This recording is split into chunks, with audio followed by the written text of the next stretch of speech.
We're going to talk about why I love Star Wars, The Clone Wars. Now this video is, I don't know how long it's going to be, but I'm basically going to talk about why I love The Clone Wars, because I've been having a lot of opinions of it lately. That being because I'm watching the show on Disney Plus, an episode a day, and I was inspired by Star Wars Explained to do every Sunday watch The Clone Wars. But after I finished a few shows I was watching, I decided to just watch the show every day. And so, almost every day. So, yeah. I discovered this show when it was just on TV, very early, season 2 probably. I was super little.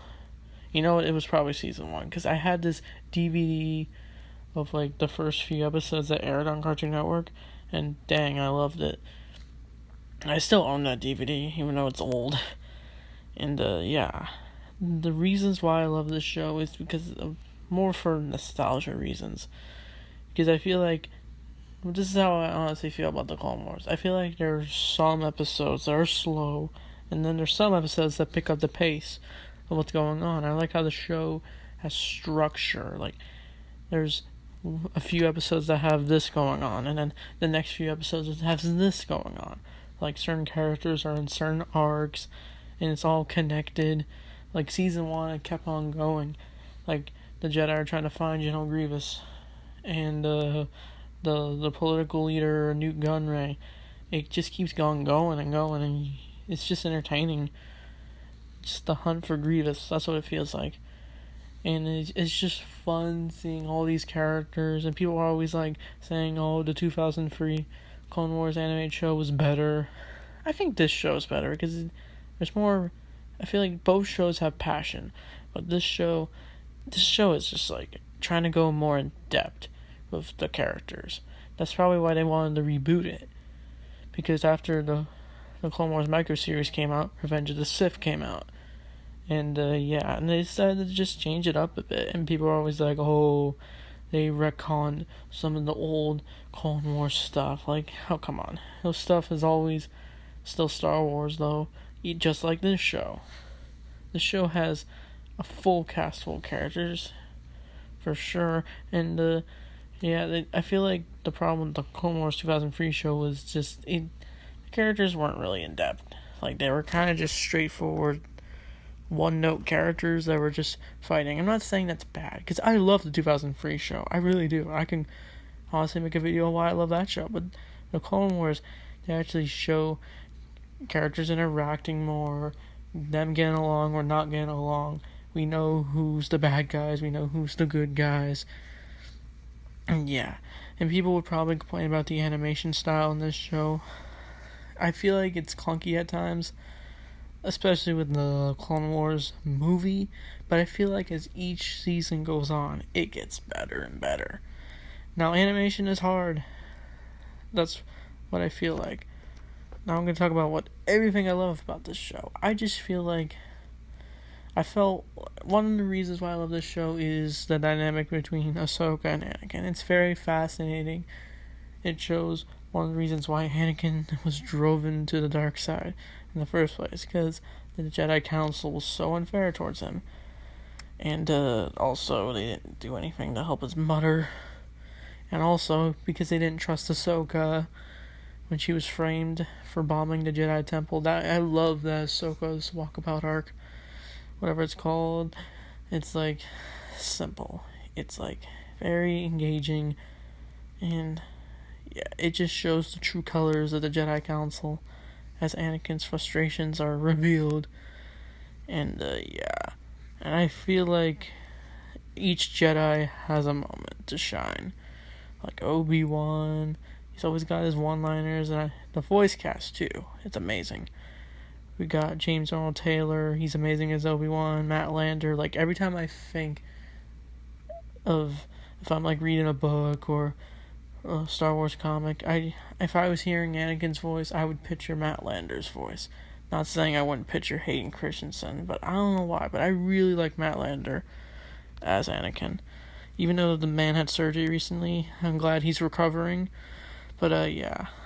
And, yeah. There's, just so many episodes.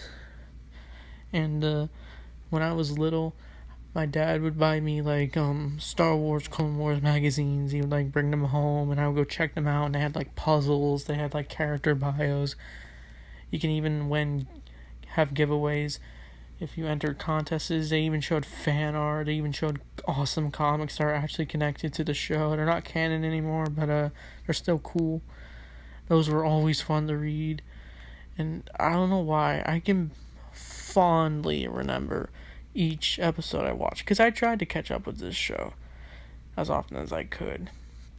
Because I remember watching the Umbara arc, which I really loved, because we saw Pong Carell with like green and blue lightsabers that are double-bladed, and I was surprised that Captain Rex, literally, who's amazing in this show, like he literally gets all his men to go after Krell, and they all defeat him at ease, because you think, oh, clones can't defeat a Jedi because he's so powerful. But no, they were able to defeat him. Sure, they lost some men, but hey, they won. And that's what's so cool about it. It shows that anything is possible. It shows true soldiership. And I really felt the clones' personalities show throughout this arc. That's what's so good about the Umbara arc. I can go on and on and on about how each arc is good, but why not say what I thought of each season? Season 1, I first thought it was okay because it was the first start of the Clone Wars, but when I rewatched it, I felt more for the story. I felt engaged. Like, something just clicked to me for season 1. Also, I like this for nostalgia reasons, because like I remember always playing the season 1 episodes in the Lego Clone Wars game, and also Clone Wars lightsaber duels. Those were always fun, and I just found it a pretty entertaining season.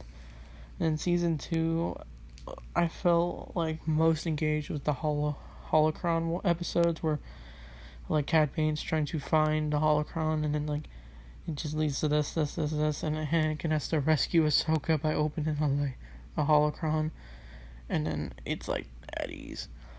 And like, yeah, and then season 3, I feel like season 3 is the slowest out of the seasons. I feel like it has a few political episodes of like Padme and Obi-Wan's sort of girlfriends, Satine, and like they're just like, those episodes, I didn't think they were bad, they were just okay. And then like it was just simple. And like I feel like till like we meet Savage Opress, that's when it gets good.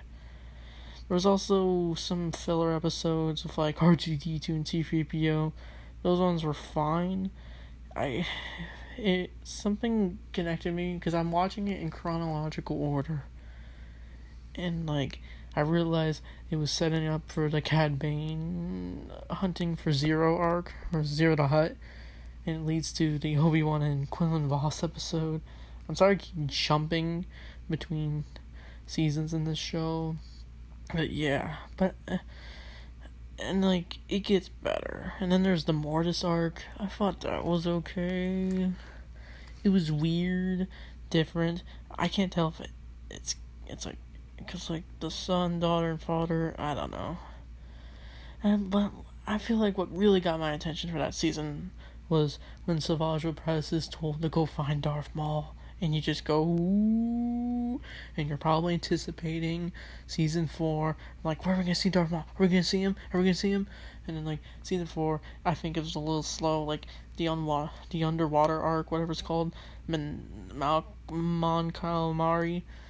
I thought those episodes were slow because like they were just straight up battle episodes, but I can respect it a little because like it was creative, seeing Anakin and Ahsoka and like diving gear and stuff, and that was really cool.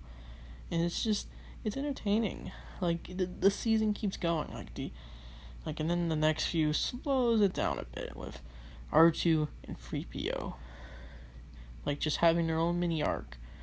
I thought that was fine. And then the Umbara arc, as I was just talking about earlier, that was fun.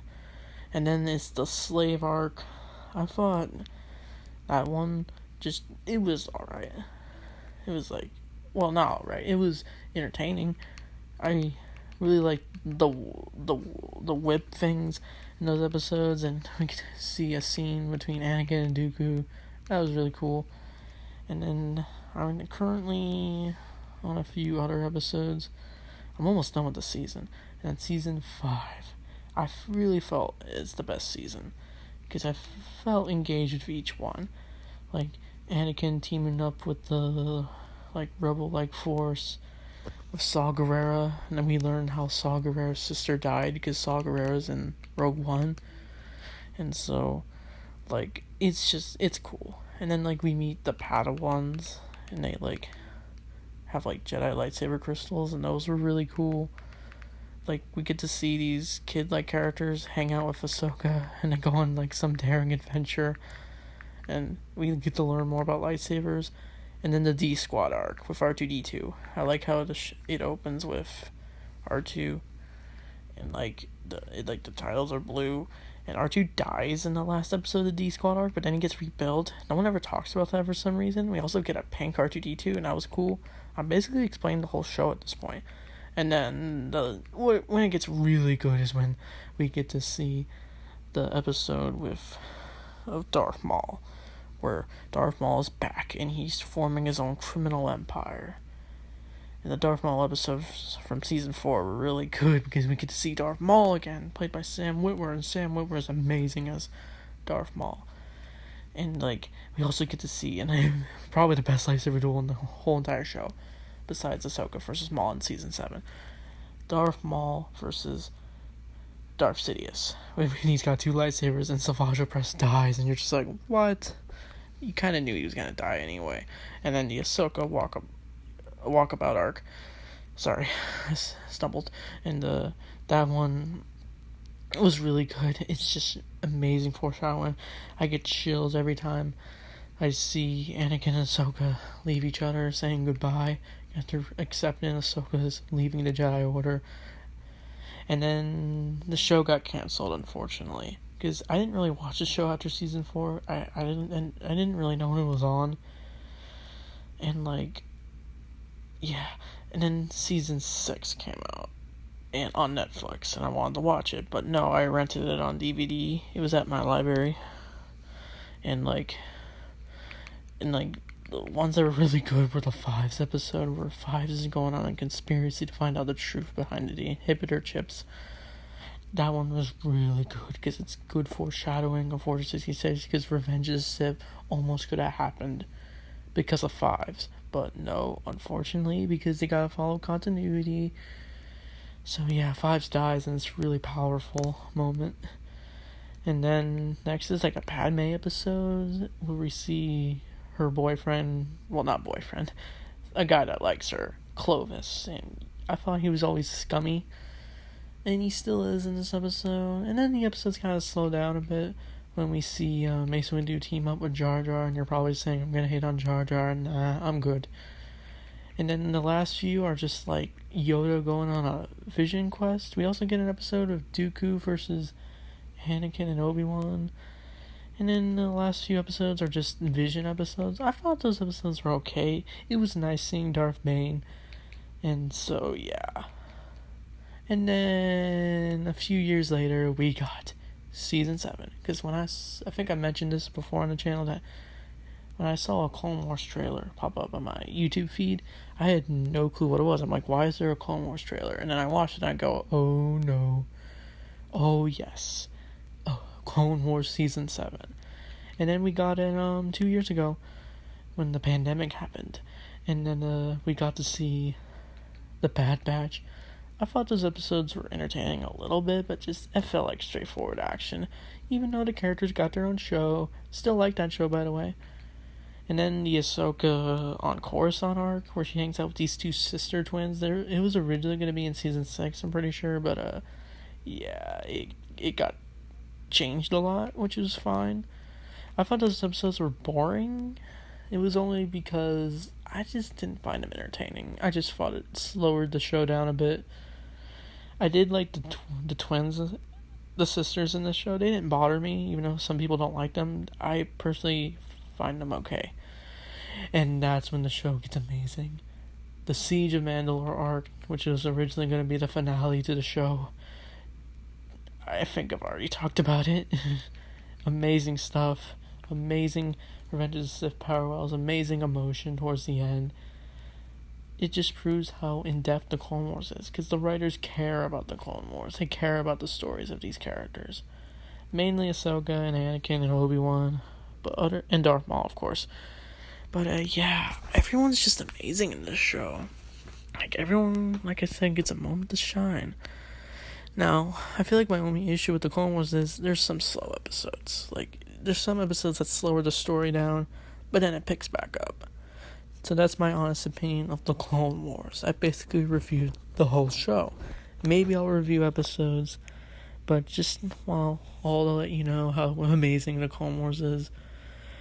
I know I never really talked about Rebels, but maybe I'll talk about why I love Rebels. Why not make this a series?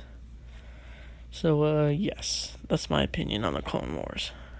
Thanks for watching, and may the Force be with you always.